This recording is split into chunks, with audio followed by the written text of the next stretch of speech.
Hi, happy Monday. It's the end of the day and not a bad Monday today, all things considered. It was an early morning, woke up at 6 something and spent the first like 3.5 hours of the day in the car. So I drove the M5 to the shop. On the way there, I had to stop at a sign store in Poway to pick up more E39 store stickers. I don't know why. It's a long story, but the guy who made us the first batch of stickers must have been friends with somebody at this sign store. So they did them and they're pretty good stickers. They're like vinyl, they don't leave adhesive behind.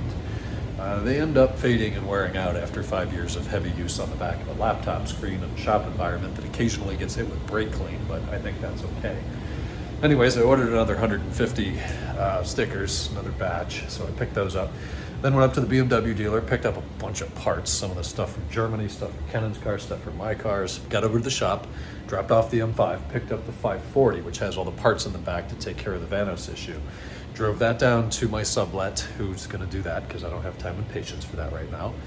Dropped that off. Then I was getting ready to call an Uber home, and Elite Finish sends me a text message. It says the Le Mans Blue M5 is done from PPF and ready for pickup. So instead of Ubering $60 back to the shop 30 miles away, I Uber $10 5 miles away to pick up the Le Mans M5, which worked out really well. So we had the hood and front fenders repainted, and then over to Kevin to have those filmed.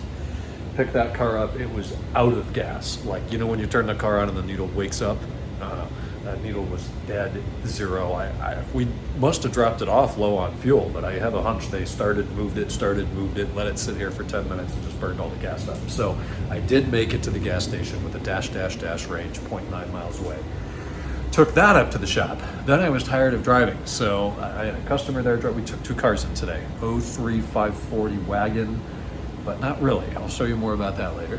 And then that super freaking clean 97 528 one owner 5-speed Arctic silver on gray. It's not Dove gray, whatever they call the gray interior. Just the cleanest 528, best example 528 I've ever seen. So he's in for maybe front and rear bumper respray. There's minor, very minor damage on both that it sounds like he'd like to get fixed. There's a bunch of dings around the car. Sounds like he wants to get fixed, waiting on approval.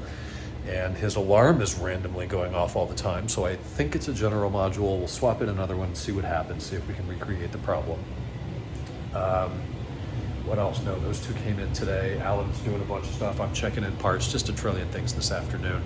The Sirius brackets came back on Friday. I'm not super pleased with them. They told me that the prototypes were bent by hand or bent in a vise, and that the final units would be bent on a brake. I guess that's what it's called when you put a piece of stamped metal in there and then put a 90-degree curve in it or bend in it. But the radius on these curves is like a ½ an inch, whereas the factory one is just a few millimeters. So can I make it work? Yes. Is it something I really want to put up on my website and sell to my customers? Not necessarily. So I've gotten in touch with the guy who, it's a shop that I sublet this to that 3D print stuff, but then they sublet it again on a second level to somebody else who does this metal work.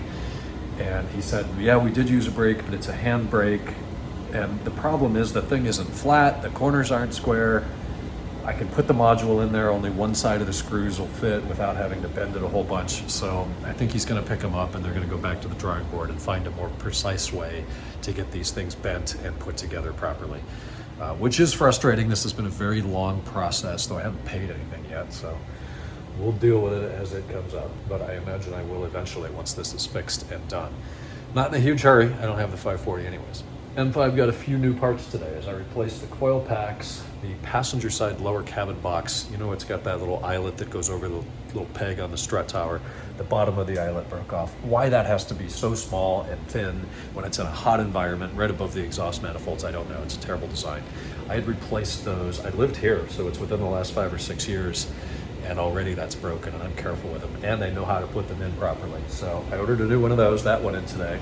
And then I also noticed during the coil packs that those little L-shaped rubber gaskets around the cabin boxes where it meets the hood, one of them was torn on the inside and they kind of looked shrunken. They didn't fit right anymore. So I ordered all 3 of them. There's the 2, one in each cabin box, and then the one in the middle where the cowl meets the firewall trim, kind of by the wipers. That piece is like $16. The other ones are $90, those L-shaped pieces. I don't know why they're so expensive, but they're in.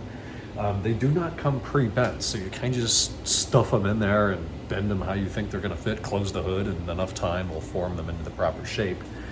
But boy, they fit way better. They're nice and soft and smooth. Probably not many of those left. That's why they're expensive. No one replaces that crap. But that went in today. Took in a lot of parts. The 2 cars, like I mentioned, we're finishing up a lot of projects and then moving into a bunch of projects. So we're about to like turn house a little bit here. But I'm dead. It's hot. I'm tired. I'll go sleep. Talk to you guys on Tuesday already. Night.